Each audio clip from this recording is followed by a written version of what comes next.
പിന്മാറാൻ പലതവണ ശ്രമിച്ചിട്ടും ഉഖബയെ ഖുറൈശികൾ വിട്ടില്ല. മുഹമ്മദിനെതിരായി അടരാടാൻ കിട്ടിയ അവസരം നഷ്ടപ്പെടുത്തുകയാണ് ഉഖബ നീ. മുഹമ്മദ് മക്കയിലായിരുന്നപ്പോൾ ഏറ്റവും കൂടുതൽ ഉപദ്രവിച്ചത് നീയായിരുന്നില്ലേ ഉഖബ?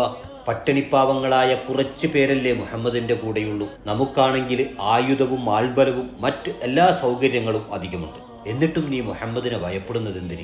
ഉഖബയുടെ മനസ്സിൽ വർഷങ്ങൾക്കപ്പുറം സംഭവിച്ചത് ഇന്നലെ എന്ന പോലെ ഓർമ്മയിലേക്ക് തികട്ടി വരാൻ തുടങ്ങി. കഅബാലയത്തിന് സമീപം സുജൂദിലായിരിക്കുന്ന പ്രവാചകന്റെ കഴുത്തിൽ ചീഞ്ഞളിഞ്ഞ ഒട്ടകത്തിന്റെ കുടൽമാലയിട്ടതും, നിസ്കരിച്ചു കൊണ്ടിരുന്നപ്പോൾ പിന്നിൽ നിന്നും കഴുത്തിൽ മുണ്ടിട്ട് മുറുക്കിയതും, മോശപ്പെട്ട വാക്കുകൾ ഉപയോഗിച്ച് മുഹമ്മദിനെ അവഹേളിച്ചതും, മുഖത്ത് തുപ്പിയതുമൊക്കെ ഉഖ്ബത്ത് ബിൻ അബി മുഈത്ത് എന്ന ഉഖബ ഓർത്തെടുത്തു. പ്രവാചകൻ മക്കയിലായിരുന്നപ്പോൾ ഇത്ര കണ്ട് ഉപദ്രവിച്ച ഉഖബയുടെ മനസ്സിൽ ഒരു താക്കീത് മായാതെ കിടക്കുകയായിരുന്നു.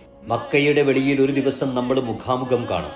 ഉഖബ, അന്ന് നിന്റെ അവസാനത്തെയും ദിവസമായിരിക്കും. മുഹമ്മദ് ഒരിക്കലും വെറും വാക്ക് പറയില്ലെന്ന അവിശ്വാസിയാണെങ്കിലും ഉഖബക്ക് നന്നായി ഉറപ്പായിരുന്നു. മരണഭയം തന്നെയാണ് ഉഖബക്ക് ബദറിലേക്ക് പോകാനുള്ള മടിയുടെ കാരണവും. എങ്കിലും ഖുറൈശികളുടെ നിർബന്ധത്തിൽ നിന്ന് ഒഴിഞ്ഞുമാറാൻ സാധിക്കാത്തതും കൂടെയുള്ള സൗകര്യങ്ങൾ കണക്കിലെടുത്തും ഉഖബയും ബദറിലേക്ക് പുറപ്പെട്ടു. 313 പ്രവാചകന്റെ സൈന്യവും 1000-ഓളം വരുന്ന ഖുറൈശി സൈന്യവും ഏറ്റുമുട്ടിയ ബദർ യുദ്ധത്തിൽ ഖുറൈശികൾ അമ്പെ പരാജയപ്പെട്ടു. നബിയുടെ അനുചരന്മാർ യുദ്ധത്തടവിലാക്കിയവരിൽ ഉഖബയും ഉണ്ടായിരുന്നു. യുദ്ധത്തടവുകാരിലെ 2 പേർക്ക് മാത്രമാണ് വധശിക്ഷ നടപ്പിലാക്കിയത്. അതിലൊന്ന് ഉഖബയായിരുന്നു. വർഷങ്ങൾക്കപ്പുറത്ത് പ്രവാചകൻ ഉഖബയുടെ മുഖത്ത് നോക്കി പറഞ്ഞ കാര്യം പുലർന്നിരിക്കുന്നു.